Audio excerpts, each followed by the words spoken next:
Dadati Swapadantikam Nama Om Vishnupadaya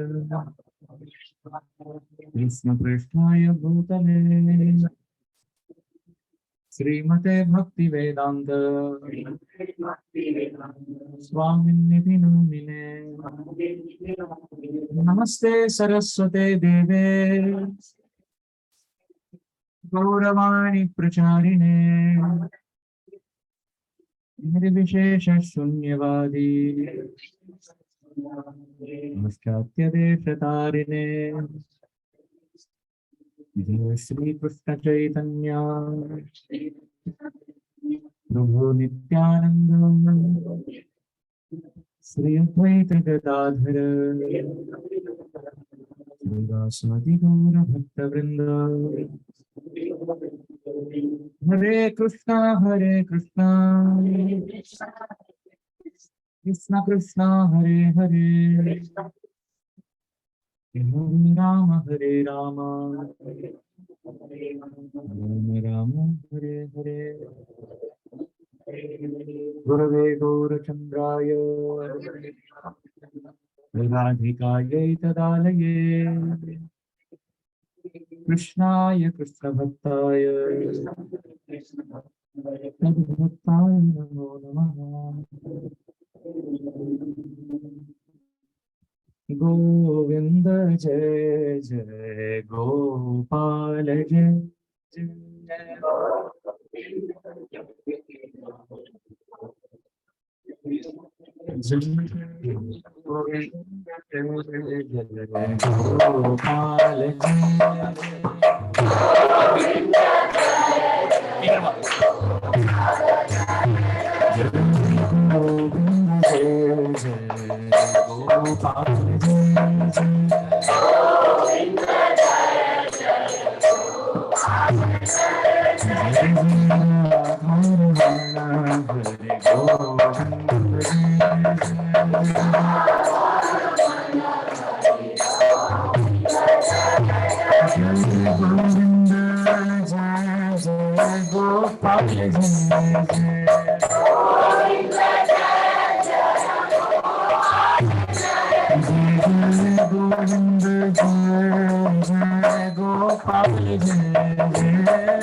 Hare Krishna.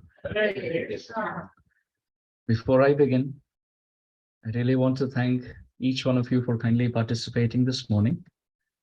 Special gratitude to the host. Thank you, Mataji and Prabhuji, for kindly opening the doors of your house and the doors of your hearts for all of us to fit in and squeeze in and participate in this morning discussion of Srimad Bhagavatam. Thank you. My prostrated obeisances to all the senior Vaishnavas and Vaishnavis in this assembly. I am your child, and when children make mistakes, the parents forgive. And they bless and they pray that the child just improves his quality of service. So I pray to all my mothers and my fathers and my older brothers and sisters and my uncles and aunts and everyone in the assembly. Please offer your blessings. Protect me with your prayers and blessings. May the right words come at the right time, in the right spirit of glorification. May it give pleasure to our ears, cleanse our consciousness, and take us 1 inch closer to the lotus feet of Shri Radha Goloka Nanda. Hare Krishna. Hare Vancha kalpatarubhascha kripa sindhu.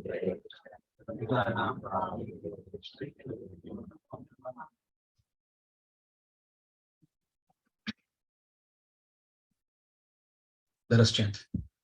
Sadhu-Sanga Nama Kirtan Bhagavata Shravan Mathura Vasa Shri Murtira Shraddhaya Sevan.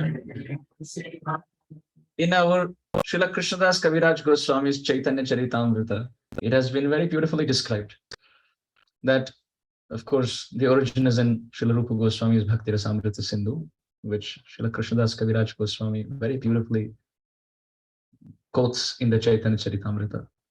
He explains how there are 64 limbs of bhakti. But just like there are different parts of the body, but there are only 5 fingers in the hand. So similarly, out of the different limbs of bhakti, there are top 5 fingers, so that the hand of our soul can touch the lotus feet of Radha and Krishna through these fingers. What are these 5 limbs of bhakti? Kaviraj Goswami very beautifully in Bengali poetry, he says, Sadhu-Sanga Nama Kirtan Bhagavata Shravan Mathuravasa Shri Murtira Shraddhaya Seva. The first and foremost is Sadhu-Sanga, is to associate with Sadhu. Now, many times the word Sadhu gets translated as devotee. In Sanskrit, it comes from the root word sadhya. There are a few terms: sadhya, sadhana, sadhaka, and sadhu. They all have the same root. We've all heard these 4 terms: sadhya, sadhana, sadhaka, and sadhu. So sadhya means our goal.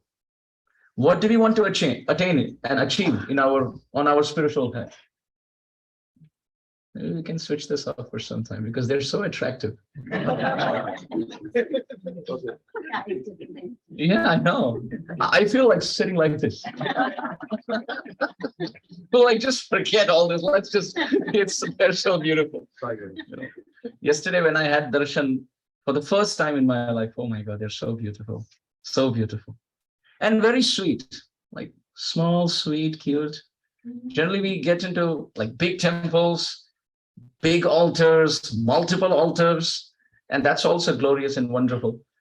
But there was a very sweet, intimate feeling that's there in a temple with one altar and one set of deities, very sweet and short and cute on the altar. And I was pressed with time in the sense that, should I serve them through my tongue or should I serve them through my eyes? As darshan or as katha? I try to do whatever I can. The best with 2 eyes that Krishna has given me. The word sadhya means our goal. Krishna sambandha, bhakti avidheya. Krishna is our sambandha and bhakti is our process. And prem, Krishna prem, Braja Krishna prem is our prayojan. It is our goal. It is the sadhya. Sadhya is our goal.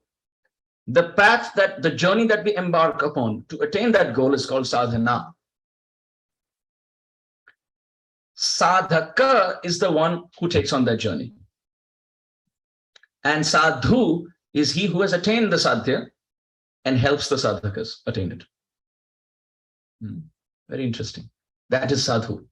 He who has attained the sadhya and is very advanced and is helping all the sadhakas by teaching them what their sadhana is to get the sadhya.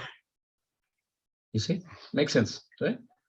Therefore, sometimes we see Sadhu-Sanga, Sarva Shastra koye lava matra Sadhu-Sange Sarva Siddhi hoy.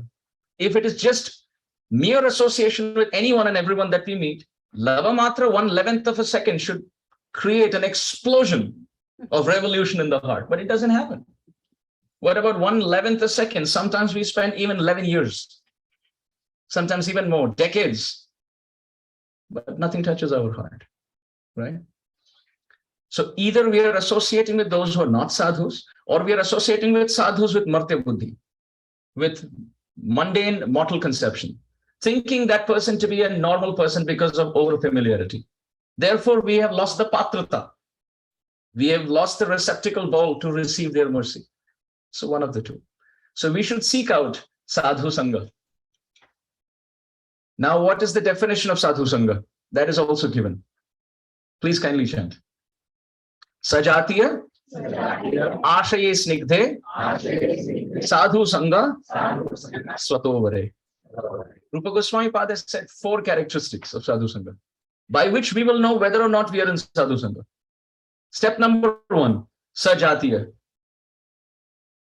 That sadhu and our goal must be in the same page. Like, for example, if I want to go to Vaikuntha, I have to seek out a sadhu who has attained the lotus feet of Lakshmi Narayana and who aims to go to Vaikuntha. If I associate with a Rama Bhakta, then I will go to Ayodhya and not to the lotus feet of Lakshmi Narsingha, for example, right? Initially, it's a very broad gate. You just have to associate with a God-conscious person. Then it gets a little more narrow in the sense that I have to associate with the personalistic conception in the God-conscious territory. Then after that, I associate with those who believe in Vishnu and not the demigod worshippers. Then it gets even more streamlined, associating with those who are Krishna Bhaktas, right? Because that's where we want to go. But then there could be Krishna Bhaktas in Dwaraka and Mathura also. But we want to land in Vrindavan. Why? Tad Dhama Vrindavanam, that's why. Because Srinath Chakravarti in his Chaitanya Mata Manjusha, he writes that our goal is Sri Vrindavan. So we associate with those in that mood. So that's the first thing, Sajatiya. Second, this sadhu should be Ashaya Snigdhe, which means he should have affection for us. Point number 1, he should be on the goal or attain the goal that we aspire to reach. Point number 1. Point number 2, he should have affection. That personality should have affection for us so that they can impart realizations into our heart. Third, sadhu, they must be transparent. What they're speaking and the life that they lead must be in line. Because apani na kaila dharma shikhai na jaye, ei to siddhanta Gita Bhagavate gaye, apani karimu bhakta bhave angikar, apani karimu bhakti shikhamu shabbar. His Grace Apurva Prabhu and Mother Kamalini Pujan.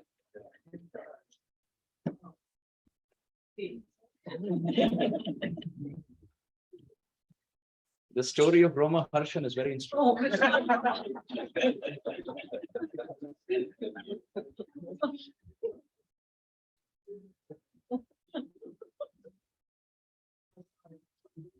No, this was the icing on the cake.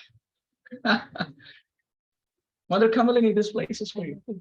I'm sorry to interrupt. No, please. We can just move this. Prabhu, please come.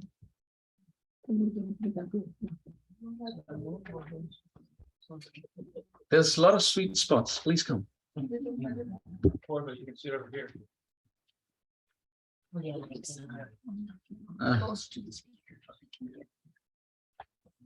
I wish you sit here and I can sit there. The third sadhu, Kaviraj Goswami describes, Apani na kaila dharma shikhai na jaye, ei to siddhanta Gita Bhagavate gaye, apani karimu bhakta bhave angikar, apani karimu bhakti shikhamu shabar. That it is offensive and hypocritical to say something and not practice it in our life. Therefore, Shastra says, don't preach something that you don't practice.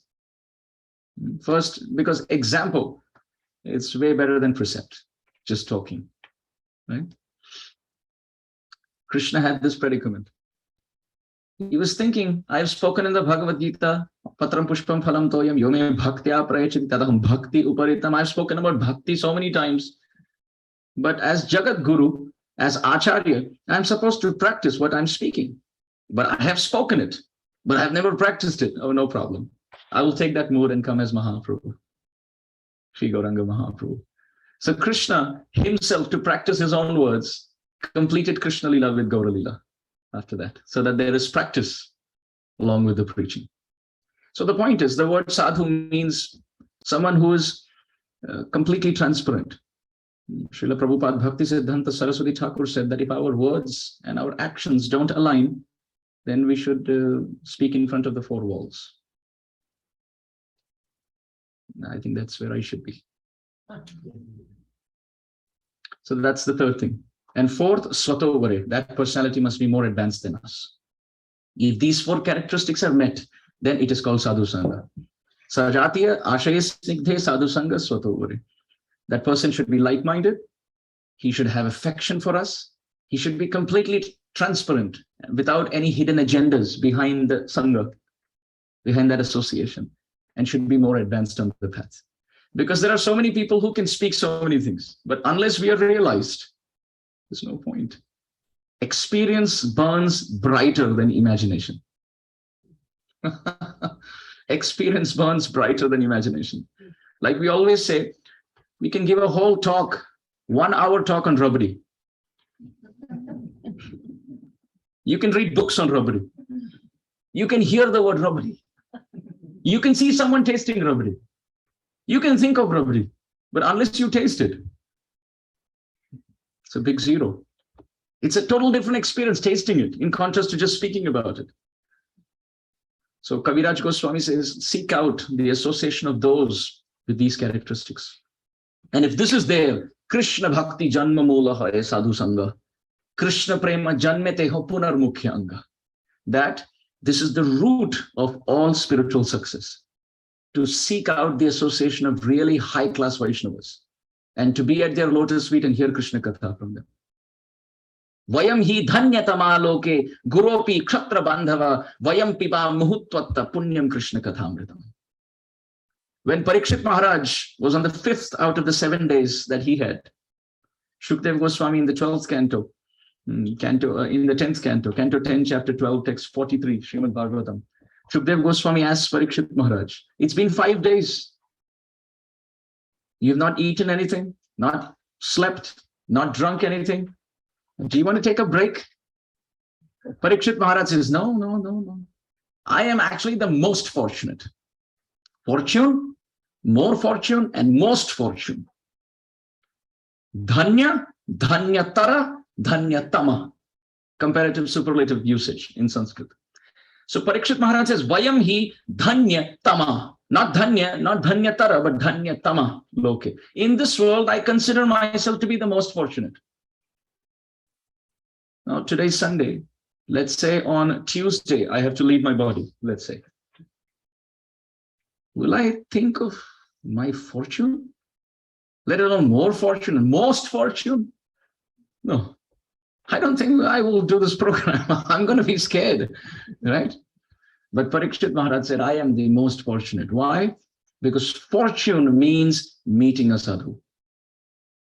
Brahmanda Brahmita kono bhagya keno tare nadira pravaha kono kashta lage tire. Chaitanya Charitamrita describes, just like it is very rare for a log of wood which starts off from one place to flow with the river and actually meet the ocean. You see, it's very rare. It's possible that a log of wood can flow with the river and get locked somewhere. But it's very rare for a log of wood to start off from the destination with the flowing river and reach the ocean, which is the destiny. It's almost impossible. That's how rare it is for a jiva tossed by the waves of the river of this world to meet the destination, the lotus feet of a sadhu. And if you meet a sadhu in your life, for all of us, if we meet a sadhu in our life, what does that show? It shows that Radha and Krishna are really wanting us back home, back to Godhead.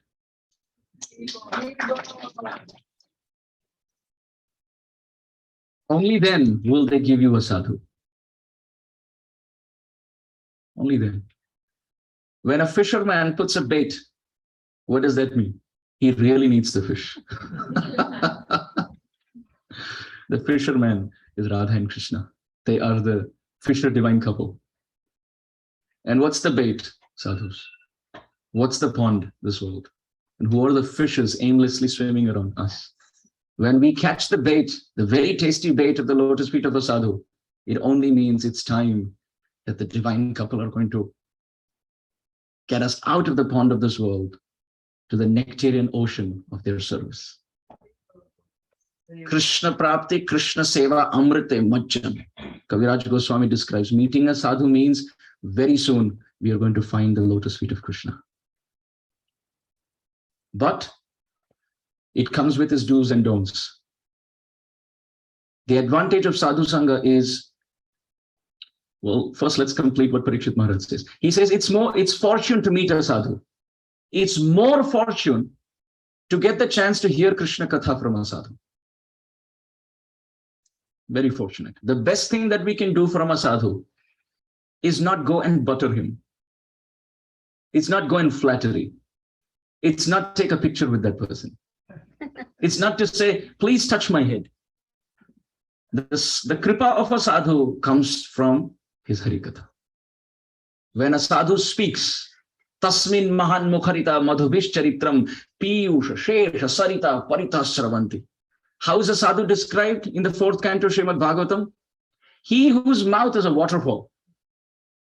Rivers and rivers of Harikatha are flowing in all directions at all times is sadhu. 4th canto of Bhagavatam. No, the chapter and verse. No. I'm writing everything down.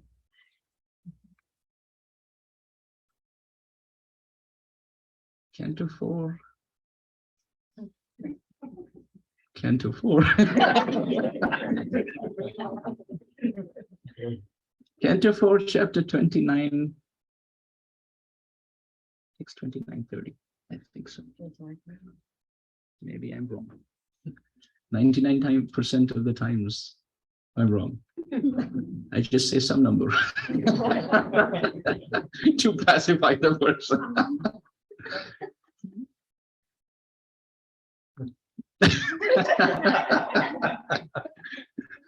I love mathematics, so I just play with numbers. So Srimad Bhagavatam describes, sadhu is he, or that person from whose lotus lips rivers and rivers of Harikatha in all directions at all times. Srila Gaur Govinda Maharaj used to say, how to know a sadhu? Just poke him and Krishna Katha will come from his mouth. Just, you can understand what's happening in the heart by what comes through the mouth. In Sanskrit, there is a saying, Vachanam, Sheelam, Akhyati, which means the words describe the character. If the person is always complaining, criticizing, blaming, then those are the tides that are the waves and tides of agitation in the heart. But if the person is silent during those times of provocative, agitating, irritating, frustrating moments in life, but at the same time very eager to speak about Krishna, oh, that's a very strong positive sign.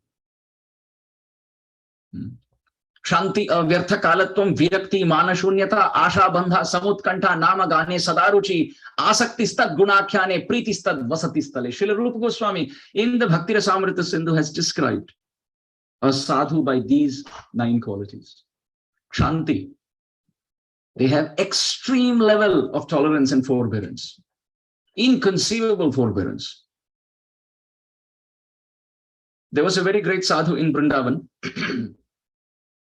His name was Anant Baba. He lived 300, 400 years ago. Anant Baba, Gaudiya Vaishnava sadhu. He would chant 300,000 names of Krishna every day. And he used to live in that part of Kamvan or Kamyavan which used to be infested with snakes and scorpions. And there used to be a little cave. No human can live there. You can't breathe. It's a very small place. Even to enter that cave, you have to be Trinadapi Sunishan. Like you have to like literally crawl your way into that cave. It still exists. So he would do his bhajan there. And all around, there used to be scorpions and snakes and so many insects and so many flies. And he would live there so that no one would ever come and talk to him. He had nothing to talk to anyone in this world. Such a great Vaishnava. So he would chant lakhs of Harinam every day. We are giving this as an example for forbearance. It is described that he would chant and chant and chant, and many times, 3-4 days, he would be unconscious in the bliss of Harinam. No eating, no sleeping, no drinking, just chanting, blissful. One fine day, as he was about to enter his cave, there was a big cobra sitting there. It's not surprising that Ananta Baba was welcomed by one of the associates of Anantadev, the cobra. So Cobra was sitting there. He offered obeisances to the cobra. He said, oh, Anantadev has given darshan today. Because Stavara Jangama dekhe na, dekhe tara murti, sarvatra hoy nija ishtadeva spurti. A pure Vaishnava only sees his Ishtadev everywhere. Even when they see the moon, they remember Srimati Radharani's moonlight face. Even when they see the rain cloud, they remember Krishna. Like Sripad Madhavendra Puri, he would hear the thundering of the rain cloud and he would fall unconscious, thinking that that's the flute sound of Krishna. Mukunda Das at Sri Khanda, he was a physician. One time he came to treat the king, and the assistant of the king next to the king was fanning him with a peacock feather fan. And Mukunda Sarkar was actually checking the pulse of the king. And as he was checking the pulse, according to Nadi Shastra and Ayurveda, he was checking to see how is the Kapavata Pitta in the body. And as he was checking, he looked at this associate who was fanning the king with a peacock feather fan. And looking at one peacock feather out of that peacock feather fan, Mukunda Sarkar, who was standing on top of a raised platform, the king sits on like a Vikramaditya kind of throne, on top of which the king sits, and there were so many stairs coming down. So he was up there. He looked at this peacock feather and he remembered Baraha Pidam. My Krishna wears the peacock feather, and he slipped tumbling down the stairs and fell down. And when the Muslim king asked him, what happened? He said, I'm an epilepsy patient. Now the king was a very advanced Muslim. He looked at him and he said, no, this is love for Allah.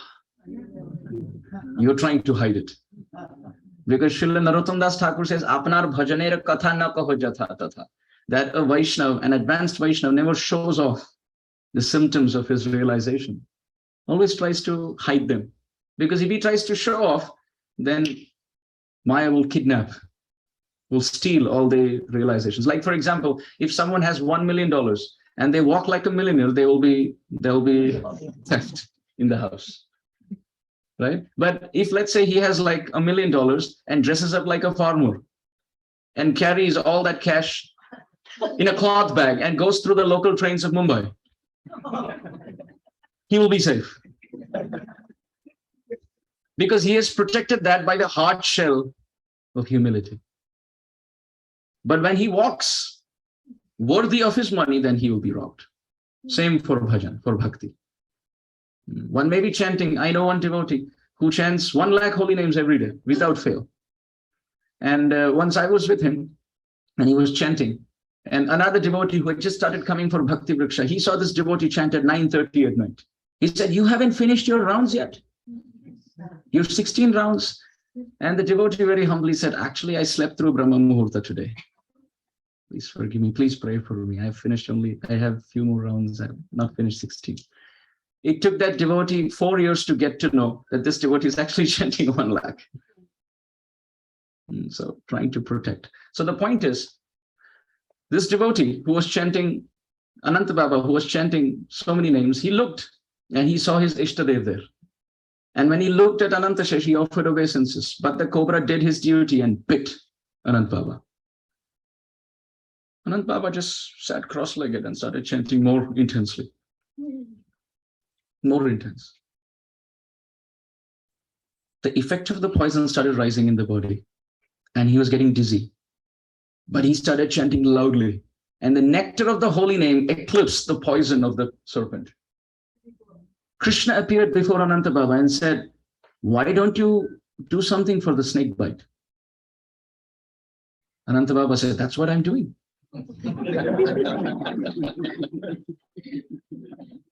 That's what I'm doing. Krishna said, no, that's not what you're doing. You should put some medicine. Ananta Baba said, which snake bite are you talking about? The one that's bit my body or the one that's been biting my soul for lifetimes? I am dealing with a bigger serpent. He said, the snake bite of material enjoyment has bitten the soul. And I'm taking birth from one body to another, and that's more dangerous a snake. And the only way that snake can be destroyed is by the chanting of the holy name. These snakes, they will destroy one body. That's been destroying many bodies. Krishna offered obeisances and said, Ananta Baba, welcome to my eternal pastimes.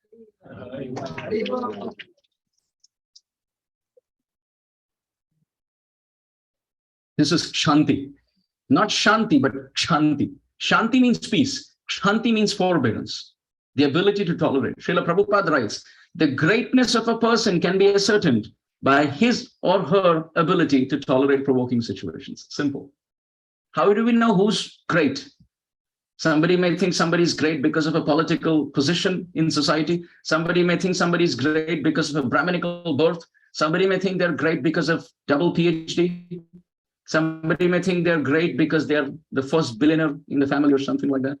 But Prabhupada writes, the only way by which we can ascertain who is great is by his or her ability to tolerate provoking situations. And that ability will come only through bhajan, nothing else.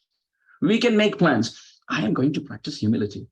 I am going to practice tolerance. One devotee was telling me, look, there are 26 qualities of a Vaishnava and there are 52 weeks in a year.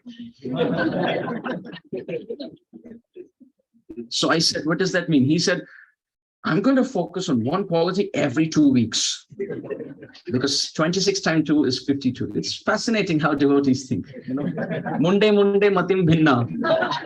As many heads, so many thoughts. So he said, every 2 weeks, I will focus on one quality, which means first I will practice humility. Then next week, I will forget that. Then I will practice tolerance. Then I will forget that. Then I will practice something else, cleanliness. But it doesn't work like that. Yasyasti bhaktir bhagavati akinchanai sarvai gunai satra samasate sura harav abhaktasya kuto mahat guna manorathe nasati dhavato vahi. Srimad Bhagavatam, Canto 5, Chapter 18, Text 12. Srimad Bhagavatam describes that if the seed of devotion is nourished in the heart by the sunlight and the rainwater of hearing and chanting, as the creeper of bhakti develops into the flowers of bhav and the fruit of prem, to that extent, all these good divine qualities will manifest automatically like leaves on that plant. We don't have to individually attempt. Just by performing bhajan, all these good qualities will come. So this is the first thing, Shanti. In this way, Rupa Goswami gives so many beautiful qualities. The second, avyartha kalatvam. He never wastes his time. You see, the word time pass doesn't exist in the life of a pure Vaishnava. Time pass. He doesn't do time pass. He does the other way, pastime. He flips it over and does pastime. Pure Vaishnavas never waste their time. Conditioned souls like us, at least like me. I don't want to generalize. It's a very esteemed audience. Like me, we like, oh, there's 2 hours to kill. That's how we speak. One time I went to the airport to pick one very great sadhu. And he said, oh, my bags haven't come yet. So they will come by the next flight. So there are 2 hours. And one devotee with me who had come, he said, oh, Maharaj, so we have 2 hours to kill. And the sadhu looked at the devotee and said, you will kill time? No, time will kill you. He was His Holiness Chandramauli Maharaj. And I was like, wow. That was the first sentence as he arrived. I was like, wow, that was deep. So I still remember that pure Vaishnavas never waste their time. 3 minutes, they will utilize. 5 minutes they will utilize. Katwanga Maharaj utilized 24 minutes for back to Godhead. Every moment. Srila Bhaktivinoda Thakur. In fact, it is described Srila Bhaktivinoda Thakur had 2 bookshelves. He would sit between the 2. Now he had to go and pick books from here and pick books from here. So he was so innovative and creative 200 years ago that he had these 2 bookshelves and he made them rotating. So he could rotate depending on the book. Otherwise, he had to get up, move around and pick a book. So he would rotate it and pick the book for his compilation so that he doesn't have to waste the time of getting up, going on the other side, picking the book and coming and sitting. Working 2 jobs. Srila Bhaktivinoda Thakur having more than 10 kids, chanting 64 rounds every day and writing more than 100 songs.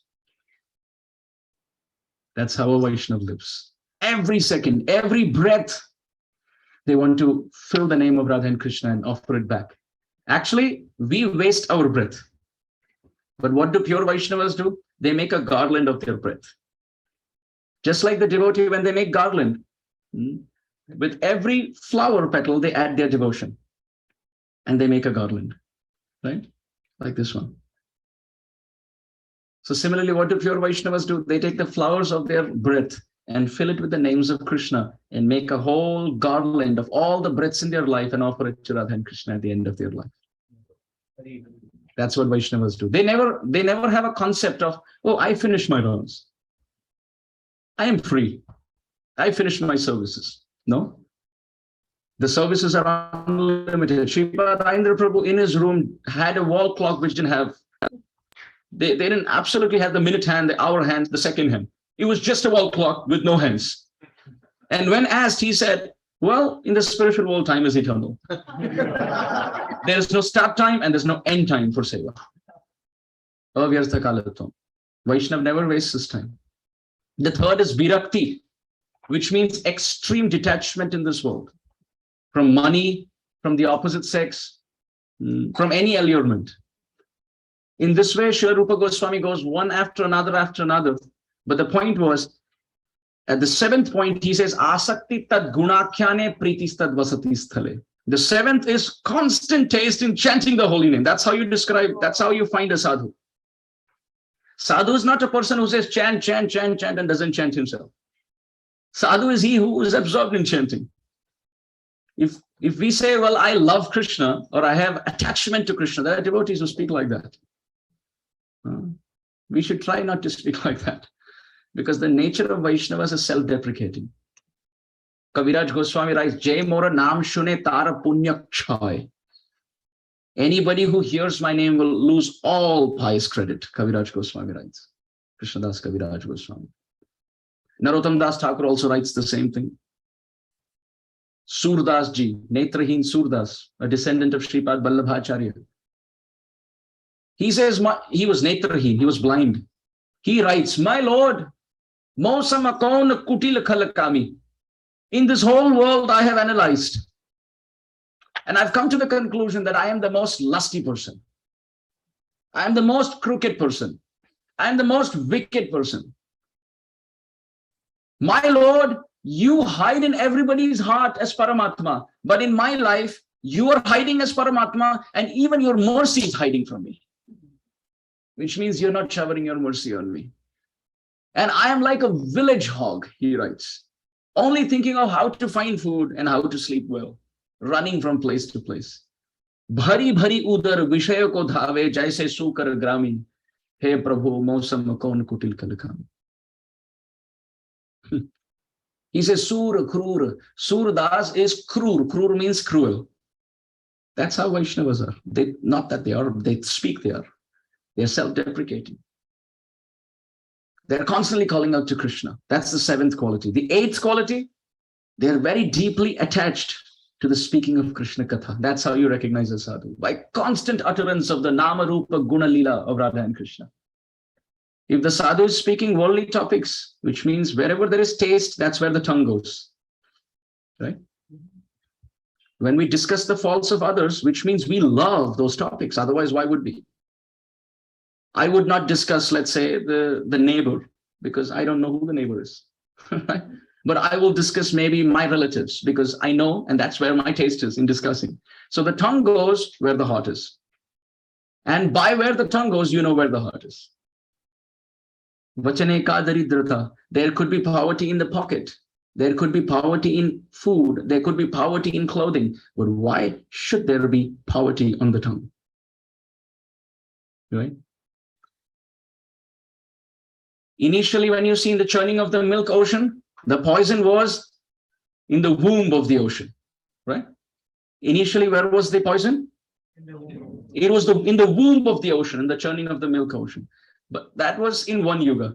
But then when time changed, the poison thought of rising. So initially, it was in the womb of the ocean. Then it came on the chest of Putana. And then it started rising more and it came on the throat of Lord Shiva. And in Kali Yuga, it's on our tongue. Right? Poison is rising. And the only way the poison can be defeated is by the nectar of Krishna Katha. So that is Sadhu-Sanga, dear devotees. By sitting at whose lotus feet we can hear Krishna Katha, that is a sadhu. So Parikshit Maharaj says, fortune, more fortune, most fortune. He says fortune is meeting a Vaishnava, pure Vaishnava. Mahaprabhu was asked, how do we define a pure Vaishnava? Right? We all have this question. How do we define a pure Vaishnava? Let's see what Mahaprabhu says. Nirantara Krishnanam Jahar Vadane Sei Vaishnava Sreshtha Bhajatahara Charane. Nirantara Krishnanam Jahar Vadane Sei Vaishnava Sreshtha Bhajatahara Charane. Mahaprabhu said, on whose tongue there's constant chanting of Krishna's holy name. He is the greatest Vaishnava. Go and worship his lotus feet. Haridas Thakur, Kaviraj Goswami writes, Jaya Jaya Jaya Jaya Jaya Haridas, Namer Mahimajar Korila Prakash. All glories to Haridas Thakur, who chanted and preached the congregational chanting of Krishna's names. So this is how we take advantage. So fortune is meeting a Vaishnava, more fortune is hearing Hari Katha, and Parikshit Maharaj says most fortune is to have the last 7 days of our life filled with the Krishna Katha from the lips of Sukadeva Goswami. Isn't that amazing? Vayam pibam hutpatta punyam Krishna Kathamritam. Oh Sukadeva Goswami, oh Brahman, why would you say that I'm not drinking anything? I am actually eating, drinking, sleeping in ecstasy, bathing in ecstasy by the river current of your Krishna Katha. So this is our life, dear devotees. Krishna Katha is our life. Shunvatam swakatha Krishna punya shravana kirtana abhadrani vidunoti suhritsata. Bhagavatam describes by hearing Krishna Katha, Krishna becomes very pleased. And he cleans our heart because we hear Krishna Katha. Krishna gets attracted where his glories are sung. Hari vaset sada tatra yatra bhagavata jana gayanti bhakti bhavena harir namaiva kevalam. Where the names and the glories of Krishna are sung, Krishna is present there. Yatra yatra raghunatha kirtanam tatra tatra kritamastakanjalim bhashpavari paripurna lochanam marutim namata rakshasantakam. In the Valmiki Ramayana, after the whole war took place, Ramchandra was giving gifts to everyone. And he asked the monkeys, what do you want? And one monkey said, I want a lot of fruits. That's the only thing I want after the war. Ramchandra said, there's a whole garden for you. Go for it. Another monkey, what do you want? Well, actually, I lost my brother in the battle. Can I revive him? Ramchandra said, sure, go ahead. So every monkey asked according to his own desire. And then finally, Sri Ramachandra asked Hanuman, what is your desire? Hanuman said, my lord, Swamin Kritarthosmi Varam Nayache.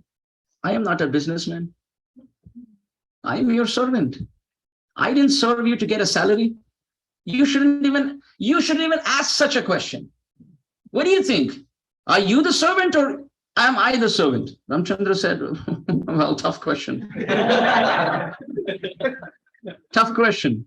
Because the Lord becomes the servant of his servants. Sarathya parshada sevana sakya dautya virasana nugamana stavana pranaman snigdhe rupandushu jagat pranatim cha Vishnu bhaktim kuruti nripatis charanarvinde. Canto 1, chapter 16, text 16, Bhagavad. It is described that Krishna, what is that service that he didn't perform for his devotees? Sarathya, he was ready to become a driver for Arjuna. Sarathya, Parashada, he became an associate. Sevana, he became a servant. Sakhya, he became a friend. Dautya, he became a messenger. Virasana, he became a night watchman with a sword standing outside their tent. Anugamana, he would run behind them. Stavana, he praised them. Pranaman, he offered obeisances to the Pandavas. Why? Snigdheshu Pandushu, out of affection. Snigdheshu Pandushu Jagat Pranatim cha Vishnu. The whole world is offering obeisances to him on one side, but he's busy offering obeisances and these services to his devotees. So the Lord becomes the servant of his servant. Therefore, Mahaprabhu said, Gopi Bhartur Padakamalayor Dasa Dasa Anudasaha. My only desire is to be the servant of the servant of the servant of Gopinath, Krishna. So Ramachandra asked Hanuman, what is your desire? Hanuman said, I don't want anything. Ramachandra said, no, you must ask something. Hanuman said, just give me the benediction that I can always absorb myself in hearing your glories. All the time. Let me just hear about you. I don't want anything else. One Brajvasha poet writes, Rasna katau jo anarato, niyakhi an phuto nayan, shravan phuto jo an suno binu radha rasdain. Rasna katau jo anrato. If my tongue says anything except Radha's glories, may my tongue be cut. Very graphic. He says, Rasna katau jo anrato. If my tongue doesn't chant the name of Radharani and the glories of Radharani, let my tongue be cut. Niyakhi an phuto nayan. If my eyes don't see the lotus feet of Radharani, may my eyes be plucked out. Shravana phuto jo anusuno. If my ears listen to anything apart from Srimati Radharani's glories, may I have my ears cut. Because I live and breathe the service of Radha and Krishna. I don't want anything else. The Acharya writes. Transcendently, ecstatically graphic. So Hanuman says, this is my only desire. And Sri Ramachandra blesses him. Yatra yatra raghunata kirtanam tatra tatra kritamastaka anjalim bashpavari paripurna lochanam marutim namatarakshasantakam. Oh Hanuman, I bless you, said Sri Ram. Wherever, whenever, however, whichever circumstance there is Ram Katha going on, may you find your spot there. And not just that, I bless you when you hear about me. Rivers and streams of tears from your eyes will wet your chest. And that will give you the power to defeat all the demons. Being drowned and bathed by the tears of ecstasy. So this is the greatest aspiration, to hear Krishna Katha. When sadhus speak Krishna Katha, you see, when conditioned souls speak Krishna Katha, they are pumping the air from their chest while speaking. But when sadhus speak Krishna Katha, it is described. Sa uttama shloka mahan mukhachuto bhavat padamboja sudha kananila. That where does that air comes from? It doesn't come from their chest. Krishna sitting in their heart as Paramatma. The air is actually a breeze which touches the lotus feet of that Paramatma and carries the saffron particles, dust particles from the lotus feet and comes out in the form of Krishna Katha.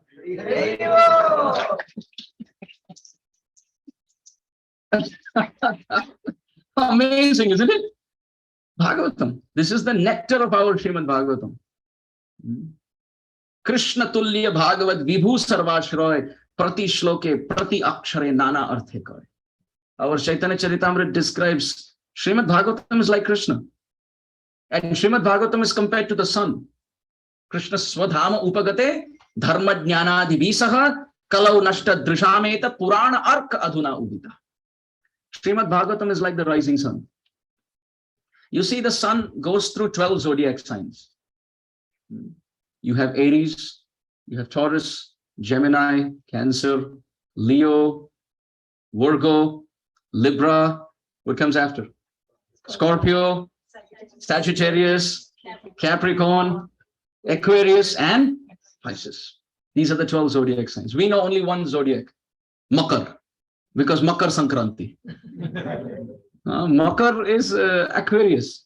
When sun enters the zodiac sign of Aquarius, that's called Makar Sankranti. But that's not the only Sankranti. There are 12 Sankrantis in a year. When the sun enters through all these zodiac signs. Why are we discussing astrology here? It's because just like the sun goes through 12 zodiac signs, and as he travels, different flowers and different fruits are manifesting in this world, seasonal. Similarly, the sun called Srimad Bhagavatam goes through the 12 cantos and creates the fruits and flowers of Bhav in the hearts of the living entity. This is Srimad Bhagavatam. Grantharaj, Srimad Bhagavatam. Grantharaj. Nectarian, juicy Krishna Katha. Krishna Katha is never boring. If we think, oh, I got bored in class. Oh, there's something wrong. Because Krishna and Krishna Katha are non-different. Mahaprabhu says Krishna Katha is Krishna. And Krishna is Akhila Rasamrita Murti. He's very tasty. Rasaraj Mahabhav. Krishna is very rasik. Krishna is very tasty. So Srimad Bhagavatam, if it's Krishna, Srimad Bhagavatam is Krishna, then he has to be very tasty. Tasty on the tongue, tasty on the ear, tasty for the eyes, tasty for the heart, tasty all over. Like Krishna, Srimad Bhagavatam enters and takes over. You see, Krishna brooks no competitor. Krishna doesn't like competition. It's either my way or highway. That's Krishna. He doesn't brook competition. So in the heart, you can say, well, I have my family, I have some money, I have some attachment to this world, and Krishna, please make your space here, you know. We can tell those in the heart, move ahead, please make some space. Krishna's gonna find his spot. Krishna says either it's their heart or it's mine. Or let's say he may say, well, give me a little spot. And he gets in and then sweeps out everyone, takes everyone out. That's Krishna. He will take over, in as a needle and never out. He grows like a plow inside. Why? Because his brother Balaram is also there with the plow. This is Krishna Katha. Krishna Tulya Bhagavat Vibhu Sarvashroy Prati Shloke Prati Akshare Nana Arthe Kar. At every step, Krishna Katha is very tasty. Very, very tasty. Nigama kalpataror galitam phalam shukha mukhad amrita drava samyutam pibata bhagavatam rasamalayam muhuraho rasika bhavi bhavuka. It's not a joke. Let's sing this verse. Let's chant. Nigama kalpataror galitam phalam nigama kalpataror Shukha mukha damrita drava samyutam Pibata bhagavatam rasamalayam Muhuraho rasika bhuvi bhavuka Nigama kalpataror galitam phalam shukha mukhad amrita drava samyutam. When we go to the desire fulfilling trees and express our desire, they will fulfill. Right? We go to the desire fulfilling trees of the Vedas and we say, well, give me, I want to perform a yajna by which I can get a son. So the Vedas will say, okay, putra kameshti yajna. Oh, I want to perform a horse sacrifice, Ashwamedha yajna, Rajasuya yajna, Vajapaya yajna. That's depending on what I want. Now go to the Vedas and say, well, I don't know what I want, but whatever is the best that you can offer, drop the fruit. The desire fulfilling tree is such, you go and ask for apples, he will drop apples. But if you don't ask for anything and say, give me the best, he drops the mango. That is Srimad Bhagavatam. The most juicy. Nigama kalpataror galitam phalam. Srila Gaur Govinda Maharaj, while roaring from the Vyasasana, would say, he would say the mangoes of this world are, I don't know if I should say this. Yes, please. Srila Gaur Govinda Maharaj used to say, the mangoes of this world have three colors. When they're unripe, they're green. When they're fully ripe, they're golden. And when they're spoiled, they're bluish black.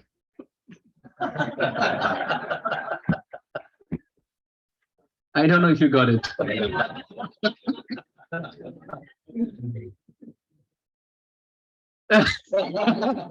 We're talking about the incarnations in 3 yugas.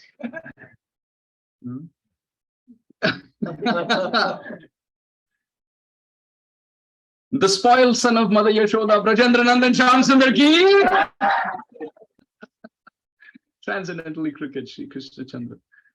So Srimad Bhagavatam is like that mango, which is golden and doesn't have any covering outside and doesn't have a seed within. Because the mangoes of this world, you have to take the seed out, you have to take the cover out, and then you just have the pulp.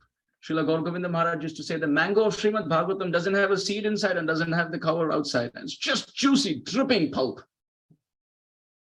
And now, Shuka Mukhad Amrita Drava Samyutam. Now this is fascinating because according to natural phenomena, we see when a parrot comes and touches the fruit, by the saliva of the beak of the parrot, the taste, the sweetness of the sweet, already sweet fruit increases.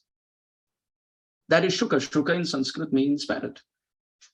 Now, the most fascinating golden complexioned, fully ripened, juicy, without peel, without seed, mango fruit of Srimad Bhagavatam on the desire fulfilling tree of the Vedas has been touched by the parrot called Sukadeva Goswami. And he's green. Someone will say, why is the parrot green? Why is Sukadeva Goswami green? Oh, actually, there's a very, very deep meaning.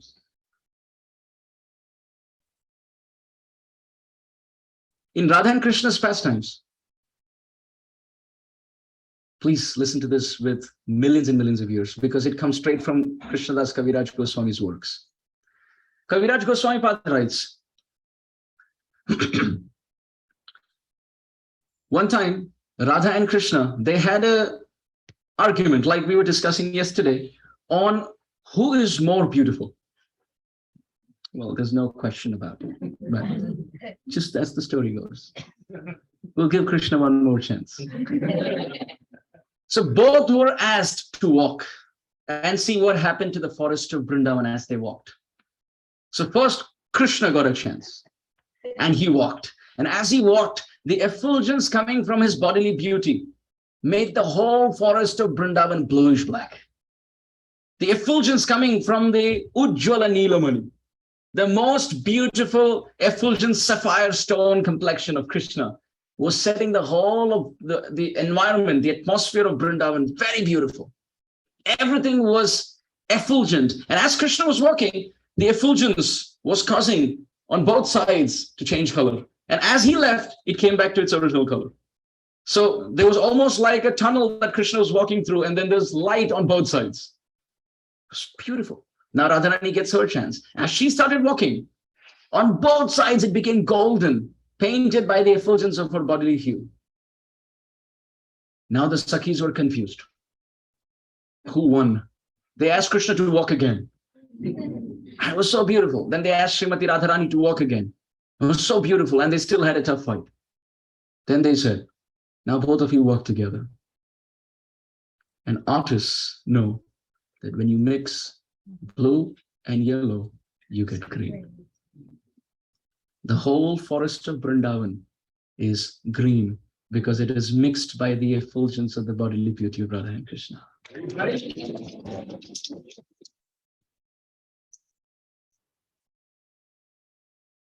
And green in Sanskrit is called, that's the name of Radha.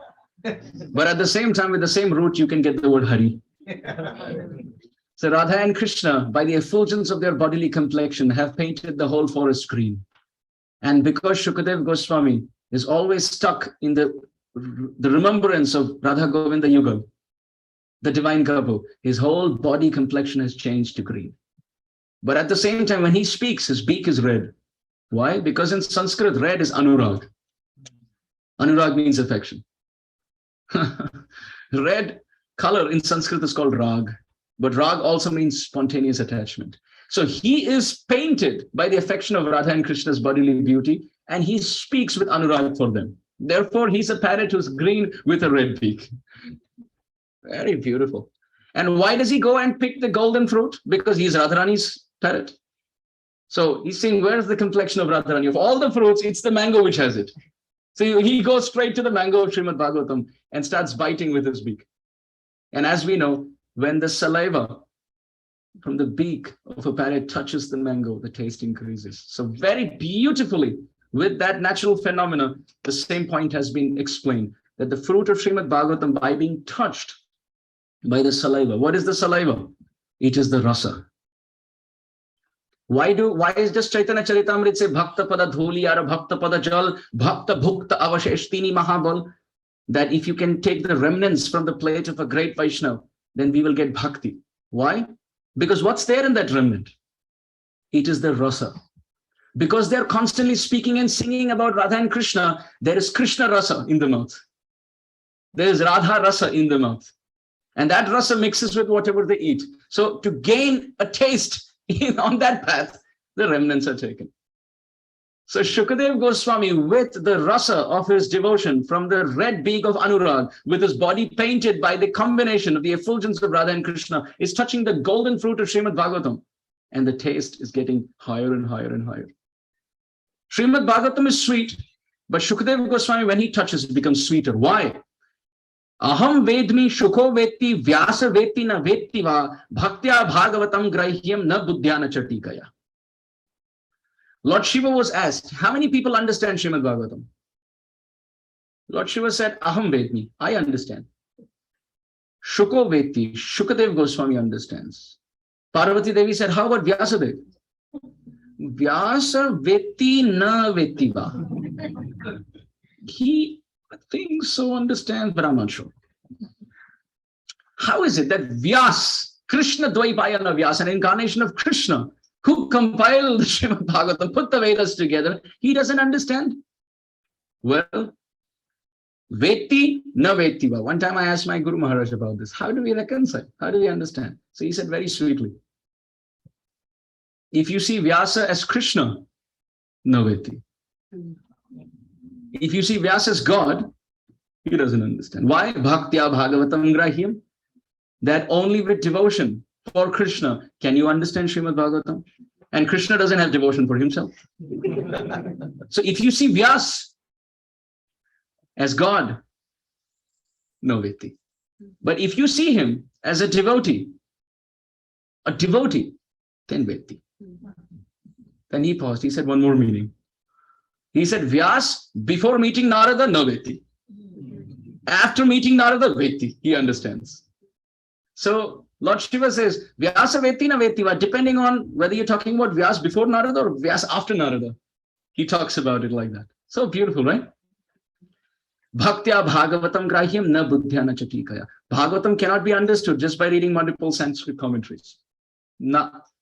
We can try to taste the bottle of honey from outside. But till the time our heart is not soaked with devotion for Radha and Krishna, we can't understand Srimad Bhagavatam. And the only way that is possible is by hearing from the lips of a personality who's tasting it. No other way. Therefore, Sadhu-Sanga, Sarva Shastra Koi. Go and hear. Swarup Damodar Goswami told a poet who wrote a poetry, but there was Rasabhas about Mahaprabhu. Swarup Damodar Goswami said, well, there are mistakes in your poetry. He said, then what's the way out for me? He said, Jao Bhagavata Podo. Go study Srimad Bhagavatam. How? Vaishnavera at the lotus feet of a Vaishnava. Is it wrong to read Srimad Bhagavatam? Absolutely not. Shravanat, Darshanat, Pathat. By Pathanat, by reading, by Shravanat, by hearing, Darshanat, even by looking at the verses of Srimad Bhagavatam. Mukti Danena Garjati. Mukti walks behind us. Please accept me for someone who studies Srimad Bhagavatam. So reading and studying Srimad Bhagavatam is our duty. But between the two, just reading on our own and getting a chance to hear from the lips of a realized Vaishnava, this is much better. And this can be explained with an example. Let's say Mataji lets me cook here in the kitchen. Let's say, I don't think you will. Maybe you will say, yes, you can, but looking at how I'm moving around in the kitchen, Apurva Prabhu will like, forget it. This guy knows nothing about the kitchen. Right? If she lets me cook, there may be like 10 ingredients in the kitchen. But what am I going to make out of it? Khichdi. because that's the only thing I know to cook. But you let Apurva Prabhu get in with those 10 ingredients and you'll have 56 items right there. What does that mean? The kitchen is Srimad Bhagavatam. The ingredients are the verses of Srimad Bhagavatam. When we read, we go and cook on our own ability. And that's what we taste. We taste to the best of our ability. If I cook there, I'm going to eat not more than, not anything apart from khichdi, because that's the only thing I know. Right? I can't say no, but I can say I can be alive eating it. Nothing will happen to me. And I'm the only person who can eat it. That's the level of my cooking. So when we read Srimad Bhagavatam, it's like entering the kitchen and using the verses of the ingredients only to understand to the best of our ability. But letting a pure Vaishnava enter and cook a feast with those ingredients in the kitchen, it's like letting a Vaishnava use those verses in the kitchen of Srimad Bhagavatam and feed us the best of his realization. So we should continue to read, but at the same time, that is not a substitute for association with pure Vaishnavas. So Sadhu-Sanga is the root of everything. So Shukha Mukhad Amrita Drava Samyutam. Where is the Amrita found? In the mouth of Sukadeva Goswami. Shastra has a very beautiful verse. Please chant. Abdhau, Vidhau, Vadhu Mukhe, Phaninam Nivase, Swarge Sudha, Vasati Vai, Vibudha Vadanti, Ksharam Kshayam Patimritam, Garalam Patantam. Fourth line is coming. We'll come to that when we discuss. So, Abdhau, Vidhau, Vadumukhe, Phaninam, Nivase, Swarge. There are 5 places where nectar is found. 5 places. The first is Abdhi. Abdhi means an ocean. We know in the churning of the milk ocean, there is nectar. Right? That's why there was churning in the first place. In the 8th canto Srimad Bhagavatam, we can see in the churning of the milk ocean, it was a quest for getting the pot of nectar. So the first, when the question is asked, where is nectar found in this world? There are 5 parties, 5 answers. The first answer says in the ocean, because that's where the nectar was found in the churning. The second party said, Vidhu, on the moon, because we know there's nectar on the moon. The third party said, on the face of a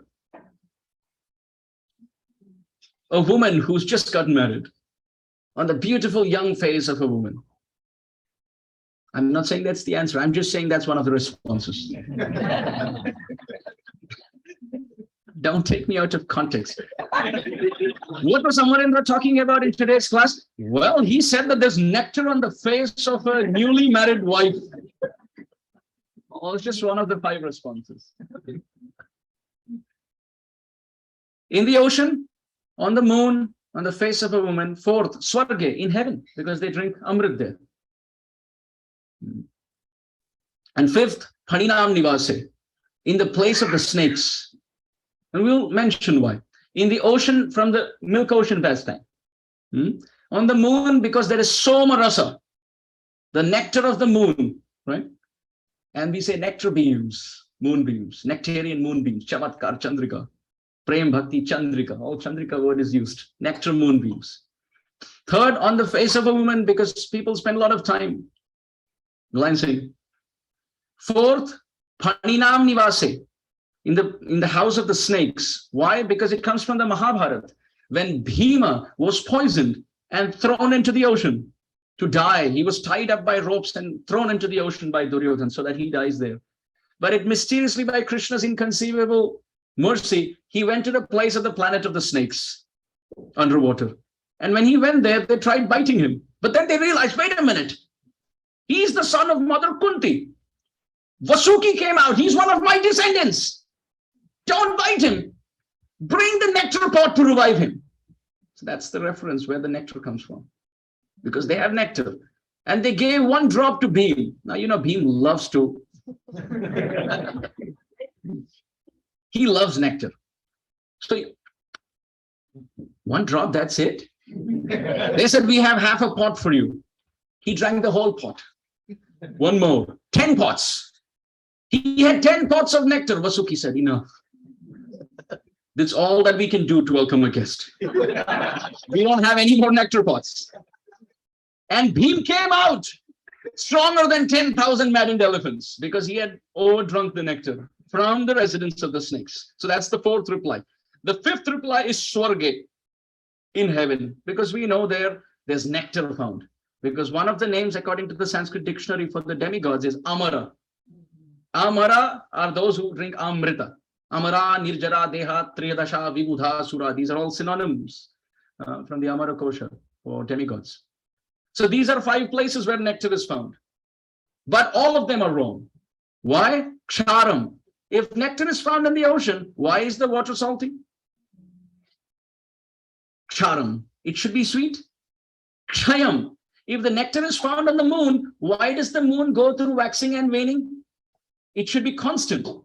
Why does it reduce in shape? Why is there a decline in the beauty of the moon if there's nectar on it? Third, if there's nectar on the face of a woman, why does the husband who glances die?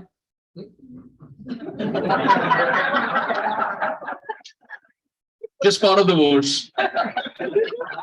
Charak Shayam Patimritam. That's what the word says. I'm not saying anything. The word says everyone has to die, right? Including the husband who's glancing on the nectarian face. So then that's not the place of nectar. Fourth, if the snakes have nectar, actual position of nectar, then why is there poison on their throat? There should not be poison in the throat.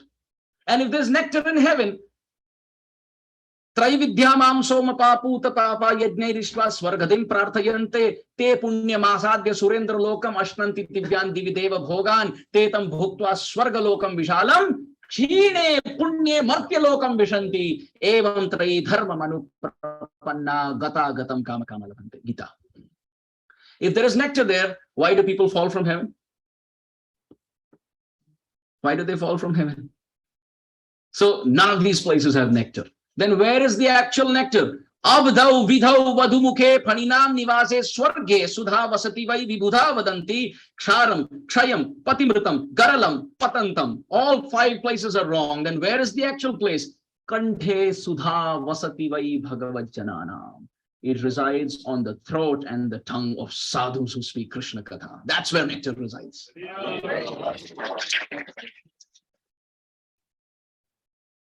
That's the place of the nectar. Kanthe sudha. So if you really want to know where the nectar is, it's on the tongue of pure Vaishnavas. Therefore, Shukha Mukhad. Amrita. That one word Amrita there has such a big purport as to where that Amrit is coming from. The Amrit of taste for Krishna Katha mixing with the mango of Krishna Lila. So Vyasadeva na veti athava veti. He wrote as Krishna or as a devotee. But Sukadeva Goswami is Vamahastastita Shuka. Like we were mentioning yesterday, he heard the whole Srimad Bhagavatam from Srimati Radharani. Who knows Krishna better than Srimati Radhika? Nobody. And Srimad Bhagavatam is Krishna's Vangmay Swarup. 12 cantos. The first 2 represent the lotus feet and the 10th represents the smiling face, right? So Srimad Bhagavatam is Krishna. So who knows Krishna the best? Srimati Radharani. And Radharani taught the parrot, and the parrot spread it in the world. So he knows Srimad Bhagavatam the best. Therefore, when he came into the assembly, everyone took a back seat. And Sukadeva Goswami sat. Shukha Mukhad Amrita Dravasamyutam. Now the question is, how many times should we read Srimad Bhagavatam? Once, twice, thrice. Pibata. First of all, don't read, drink. In Sanskrit, the root word piba means to drink. Pibare Ramarasam Rasane Pibare Ramarasam Pibare Ramarasam. O tongue, Rasane, please drink the nectar of the holy name of Ram. That's what the song says. There also drink. Piba. Pibata. Drink Srimad Bhagavatam. Pibata Bhagavata Rasamalayam. Pibata Bhagavatam Rasamalayam. How many times should we read and hear Srimad Bhagavatam from sadhus? Everyone's saying always, endless, and this is all correct. This is the answer. In the glorification of Srimad Bhagavatam, there is a verse which gives the exact number, how many times we should read Srimad Bhagavatam. Are we ready to hear the exact number? The golden number? Let's chant. Let's chant the golden number. Sada-sevya, Sada-sevya, Srimad Bhagavati Katha, Yasya Shravana Matrena, Hari Chittam Samashraye. Oh, when Narad Muni is asked this question, he says, Sada-sevya. Constantly serve Srimad Bhagavatam. Don't stop. In fact, Srila Sanatana Goswami, when he would do Giriraj Govardhan Parikrama, you think it's possible for him to carry 12 cantos, 18 volumes Srimad Bhagavatam with him as he goes around Parikrama? He can't do that. So he prays to Srimad Bhagavatam. Madaika Bandho Matsanghin. Oh Srimad Bhagavatam, my ever well-wishing best friend. I have only one desire. I have only one desire. And what is that? I can't carry you. But if you can kindly reside in my heart, and time and again manifest through my throat, I will be very grateful. I can't carry you, but as I'm walking, doing Govardhan Parikrama, Srila Sanatana Goswami is praying. If all the verses start residing in my heart, and I can pull them out, like a magician pulls pigeons out of the hat, if the verses of Srimad Bhagavatam reside on my tongue, then by chanting them, I can get into ecstasy while doing Giriraj Parikrama. I can't live with Bhagavatam. Oh, Bhagavatam, you please live with me. This is the prayer. This is the prayer. Ati nicho chataraka. Hana muncha kadachin mam premna rid kantayos puraha. You please appear first in my heart, then on my throat. Why? This is very significant. Because many can memorize the verses and have the verses on the throat. But they may not have it in the heart. But that's not the Hari Katha we want to hear. We don't want to hear Hari Katha where the verses are on the tongue. We want to hear Hari Katha where Krishna Katha is coming from the heart. It's coming from the heart. Pibata Bhagavatam Rasamalayam. Drink Sada-sevya, Sada-sevya, Srimad Bhagavati Katha. Yasya Shravana Matrena Hari Chittam Samashrayet. Narad Muni says, by hearing Krishna Katha, Krishna takes shelter of the listener. Who's supposed to take shelter of Krishna? Krishna comes and hides behind that devotee. That I am your property. Now you can give me to anyone that you like. So when we go to sadhus, we can pray to them. Krishna se tomar, Krishna dite paro, tumar shakati ache, ami to kangal, Krishna, Krishna boli dai tava pache pache. That Krishna is your property. You have bound him by the ropes of your affection and the wooden grinding motor of your heart. And you're playing Damodar Leela in your heart. You see, when you do parikrama, when we do Vrindavan parikrama, when we do Govardhan parikrama, no, I'm good. No water, I'm good. Perfect. When we're doing Giriraj parikrama, Vrindavan parikrama, Radhakund parikrama, what are we doing? Like Mother Yashoda, we are taking our ropes and we're going around the dham. You see, when Mother Yashoda tried to bind Krishna, if she puts the rope once, Krishna can break. But if she goes around multiple times, Krishna can break that rope. So when we do parikrama around Tulsi, when we do parikrama around Thakurji, Krishna, when we do parikrama around Radhakund and Govardhan and Vrindavan, when we circumambulate, it's actually the rope of our affection that we are using to circumambulate Krishna as the dham. And the more we do it, he will never leave us. So by studying Srimad Bhagavatam, this rope goes thicker and thicker and thicker. Pibata Bhagavatam Rasam Alayam. Rasam Alayam. What does Rasam Alayam mean? Alaya means house. So Vidyalaya means the house of learning. Bhojanalaya means the house of food. That's a restaurant. Granthalaya means a place of books, library. What is Bhagavatam? Rasamalaya. It's the storehouse of rasa. At the same time, the word laya in Sanskrit means to fall.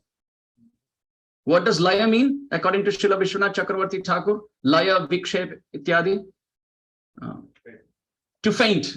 Laya means to fall asleep or to faint. So hear Srimad Bhagavatam. While you're sitting on a chair, hear Srimad Bhagavatam till the point that you faint. And then when you get up, hear again so that you can faint again. Alaya. Pibata Bhagavatam Rasa Alaya. Muhur aho rasika bhuvi bhavuka. Rasika and Bhavuka, two classes of men have been identified here. Rasikas are those who are tasting, and Bhavuka are those desiring to taste. Bhagavatam is an open entry for both camps.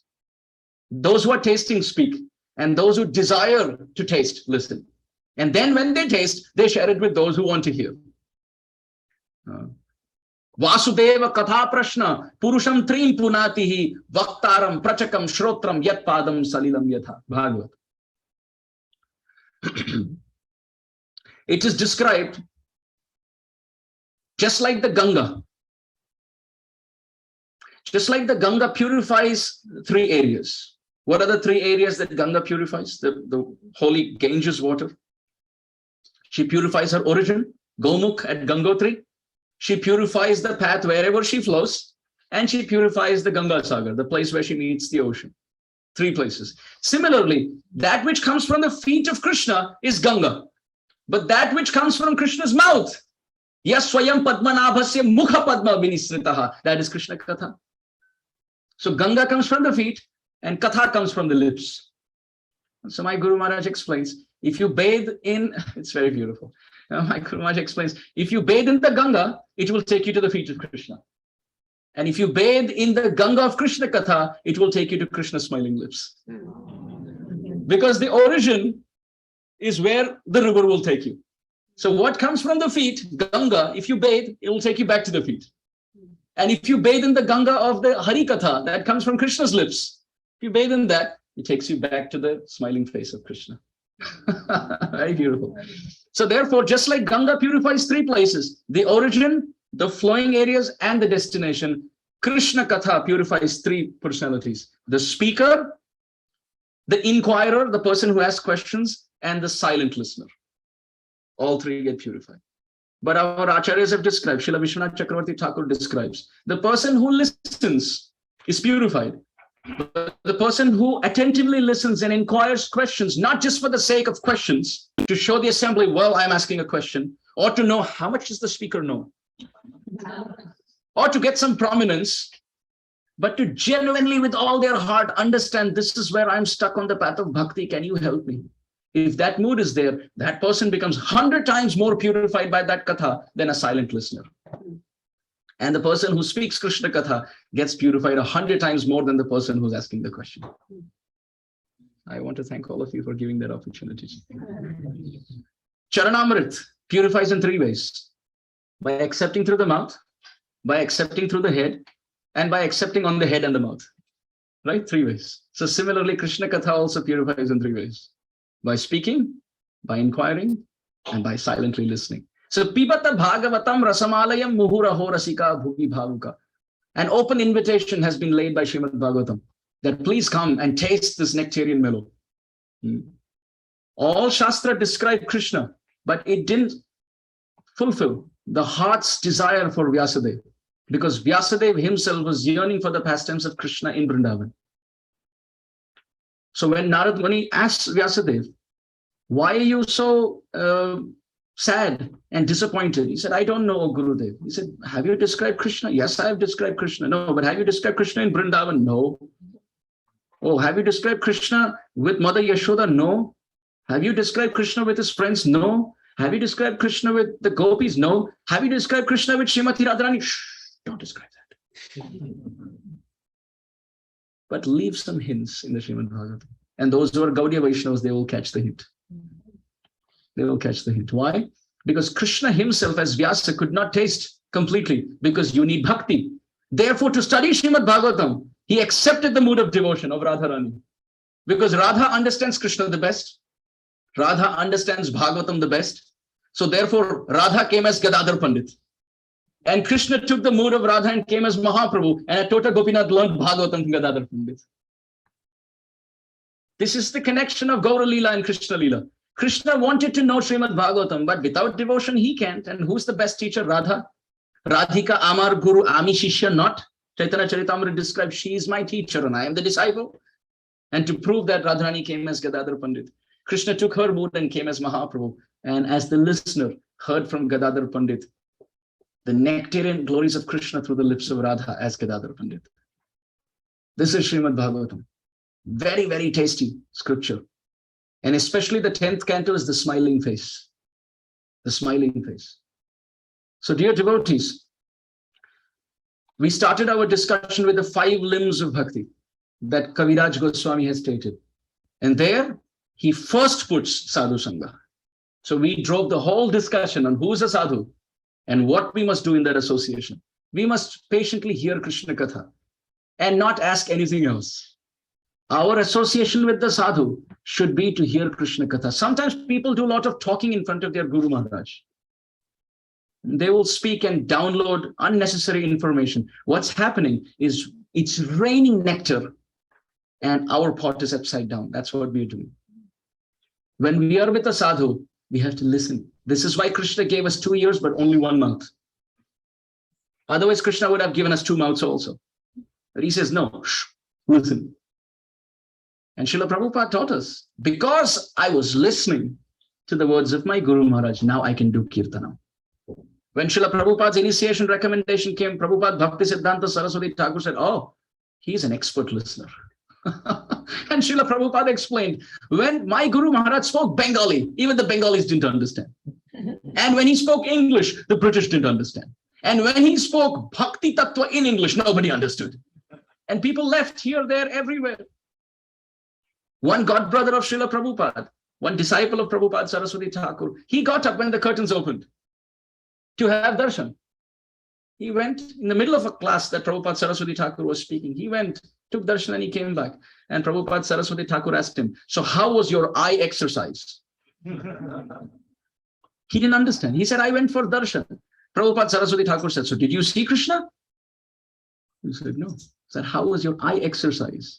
You opened your eyes, you shut your eyes. You opened your eyes, you shut your eyes. You can't see Krishna like that, Baba. Prabhupada Saraswati Thakur said, I am giving you Krishna and you want to find Krishna on your own. Our Prabhupada never got up. 5 hours. He said, whether I understood or no, I sat there because I was bathing in the current of that Krishna Katha, which is purifying. Sometimes there is a disease. When the speaker is speaking something, the mind thinks, oh, Putana, I know that story. Aghasur, oh, I know that story. Vritrasur, oh, I know that story. And the mind switches off. That is actually a curse of Yamaraj, so that we can't attentively hear Krishna Katha. It's not about what we know. If that sadhu speaks even basic philosophy, but he is very fixed in Sambandha Gyan, in attachment to Radha and Krishna, if he's speaking something very simple that we know hundreds and hundreds of times, it's not about that information. It's the transformation that comes in by listening from him, because he adds his devotion as he speaks. And when we hear audio classes, it's wonderful. We get information, but it is not a substitute for coming in person and listening from the sadhu. And the COVID taught us this. The 2 years of COVID taught us this. After COVID, devotees were like, is there a program? Yeah, it's on Zoom. No, is there in-person program? Because they're so fed up on Zoom. They really can zoom into their spiritual life through that. It's not substitute for in live presence, because on Zoom, it's quite fascinating. You just log in and audio off, video off, and then you're doing dishes, you're driving a car and listening. And sometimes it's like an audio that gets switched on and people ask, so how many more minutes is he going to speak? I muted everyone. What's that? I muted everyone. Like, for example, I remember one time I was given the service of speaking on Zoom, and one devotee accidentally, his mic got unmute, and he said, how much more? But the thing was, he was actually taking medicines at that time. And he was asking his brahmachari friend, how many more pills should I? So he said, so how many more? But it just came at a time with the unmute microphone, but everyone thought on that Zoom that it was actually how many more minutes for the class to end. And I also apologized. I said, I'm sorry, I'm going long. But he actually unmuted. And he, brahmachari, very sweet devotee. He said, no, actually, Prabhuji, look, I'm taking medicine. So I just asked him how many pills I should put in, right? So with Zoom, we have all these things. But in person, not us, but when we hear from pure Vaishnavas, oh, it's transformation. It's not information. That doesn't matter. It's the transformation where they speak with all their heart. They speak with attachment to Krishna. It's not about, I want to know newer and newer stuff. It's about knowing that same stuff with more and more eagerness. Falling in love with Krishna. That's most important. Heart transmission. Absolutely. Transmission and transformation. You see, when you take a cotton swab and you push it through the eye of a needle, sometimes this happens. You push a big cotton swab through the eye of a needle, only like one strand comes out. Right? The whole swab is on the other side. Just one strand comes out. And you feel, I'm trying so hard, only one strand came. Then you try again and another strand comes out. That is how Srimati Radharani drinks Krishna Katha. Krishna is like the cotton swab. And Radharani is like the eye of the needle. So attentive on one aspect of Krishna. Like, for example, she's observing just the eyelashes of Krishna. That's all that she's observing. And observing the eyelashes of Krishna. She feels, I have no devotion because I haven't even looked at those eyes. Then she starts looking at the eyes and she's lost in the eyes and she forgets the eyelids. It's like the whole cotton swab of Krishna Leela, Krishna Roop, Krishna Naam, Krishna Gun is being pushed, but Radharani's attentive focus is like the eye of a needle. She's taking only one strand of Krishna's cotton swab-like personality, and she feels, look, the whole cotton swab is on the other side. I have no devotion. I don't know Krishna. But that's how attentive she is. We want to fall in love hearing about our beloved divine couple for hours together, forgetting our body. Not about on the mental platform or intellectual platform. We want our heart to get drenched by the rain shower of nectar. So therefore, this is Sadhu-Sanga. When we go to Sadhu, when we go to our Gurudev, when we go to our spiritual master, it's not that we talk other things and we waste his time. We have to understand he's giving some moments out of his busy schedule for us. I am unqualified. This is how we should think. And in that Sadhu-Sanga, then we can do other things. So therefore, Kaviraj Goswami says, this is the backbone. If this is broken, if we have no Sadhu-Sanga, then we are chanting japa, but no taste. We are doing kirtan, but we are tune conscious, melody conscious, audience conscious, performance conscious. We can do deity worship, but we have no heart, no mind. We are doing some incense stick and ghee lamp, and Krishna is thinking, what are you doing? My flute playing is more artistic than your performance. What are you doing? But however, when we are in the association of a sadhu, in his association, we can hear about the holy name, we can chant better. When he leads kirtan and we hear the holy name from him, we feel what he's feeling. It's like the electric or magnetic field created around the sadhu. And similarly, deities. When we are in Sadhu-Sanga, we realize, Pratima nahi tumi sakshat Brajendra Nandan, that you are not just a manifestation of Krishna, you're completely present in the deity. And then wherever the sadhu is, Bhavat Vida Bhagavata Tirtha Bhuta Swayam Vibho Tirthi Kurvanti Tirthani Swantastena Gadabrita. That place is the Dham. Mahaprabhu, when he was tricked by Nityananda Prabhu that this is Vrindavan and taken to Shantipur, Advaita Acharya came there and said, welcome to Shantipur. Mahaprabhu said, welcome to Vrindavan. What are you doing in Vrindavan? Advaita Acharya said, well, this is Shantipur. Shantipur? I am bathing in the Jamuna. How is Jamuna flowing in Shantipur? Advaita Acharya said, that's Ganga. And this is Shantipur. Mahaprabhu said, but Nitai told me this is Jamuna and this is Vrindavan. Advaita Acharya said, Nitai said, huh. And you believed him. Nityananda Prabhu is a trickster, you know that. Mahaprabhu said, he tricked me. Really? Look at Nitai. Nitai said, Tirthi Kurvanti Tirthani Swantastena Gadabrita. Wherever you place your lotus feet, my Lord, that is Vrindavan. Isn't this not the Siddhanta of the Shastra? Mahaprabhu said, yes, for pure Vaishnavas. You are the greatest Vaishnava. This is Vrindavan.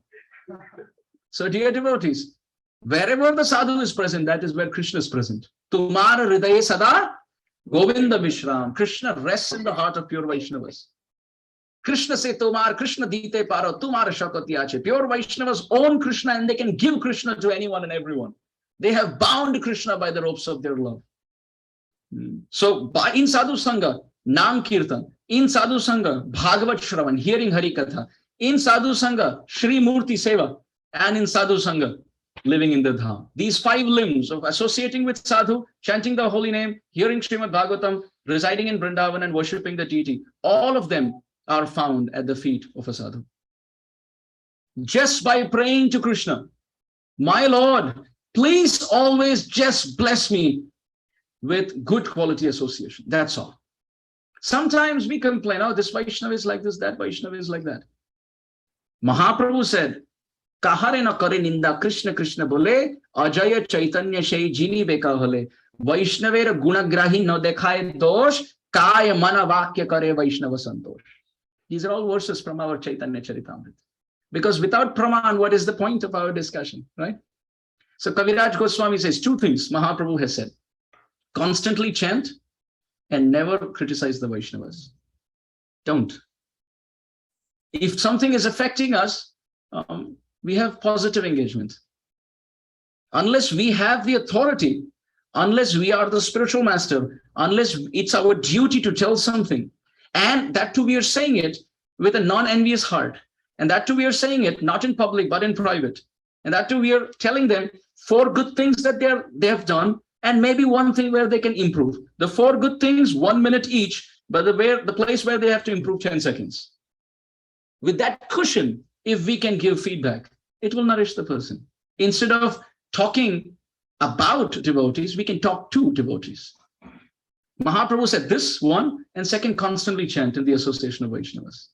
Prabhu kahe Vaishnav seva naam sankirtan, dui karo shigra bhave Krishna racharan. Just chant, hear Hari Katha from pure Vaishnavas, remember Radha and Krishna, and pray to Mahaprabhu. You know where your pure sadhus are. You give me. If I am complaining about the association around, then Krishna, it's your problem. You put me here. You give me good association and I will go. I will seek out the Vaishnava association. And let me not criticize anyone and let me chant in their assembly. This is all that we want. Therefore, let's chant one last verse to pray to Krishna, lifetime after lifetime, my Lord, I don't know where I will go, but you please promise me, you keep me in Sadhu-Sanga. Very beautiful prayer. That Krishna, I may become an animal, I may become a bird, I may become a demigod, I may go to hell, I may go to heaven, no problem. But please tie my destiny to the feet of a pure Vaishnava so that he can continue speaking and I can continue listening, and doesn't matter where the environment is. Let's chant.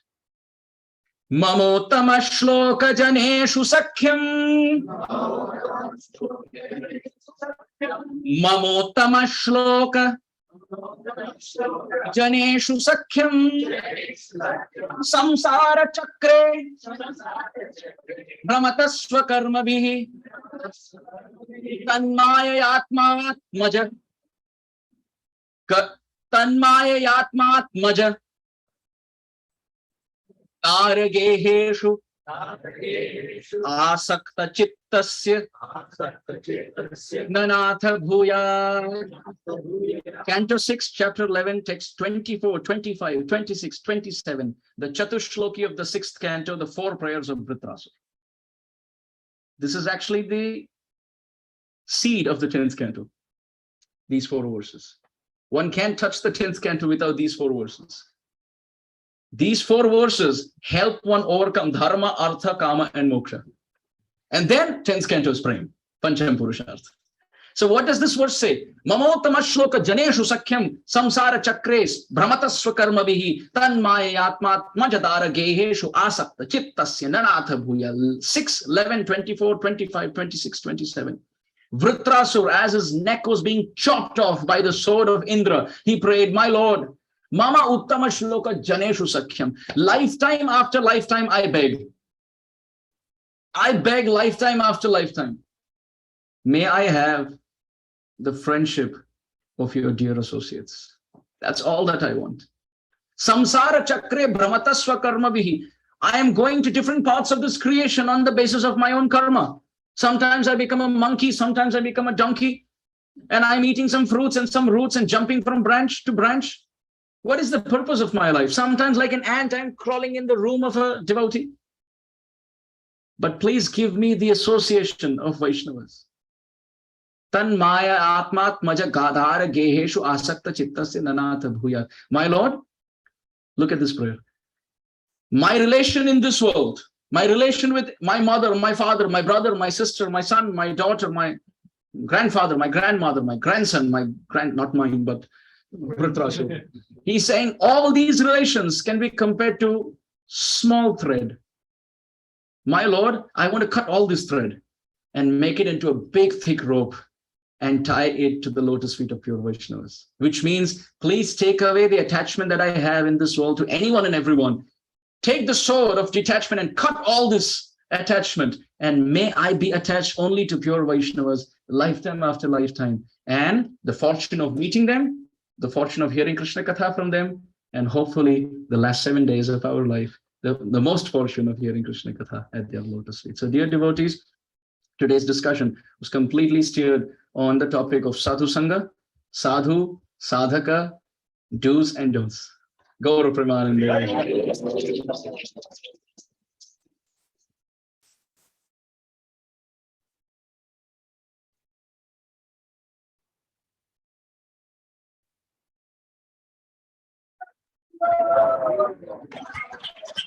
Prabhupada ki.